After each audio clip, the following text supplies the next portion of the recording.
ricordavo così duro.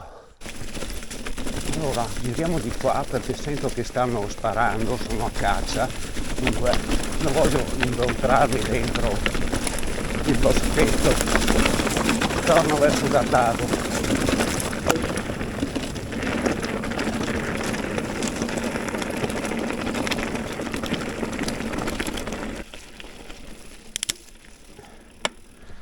Comunque quel sentierino lì non è la prima volta che lo faccio, saranno 10 anni che non lo percorro più, ma l'ho fatto la prima volta appena presa la Torpado, appena iniziato a fare mountain bike, non sapevo nemmeno come frenare.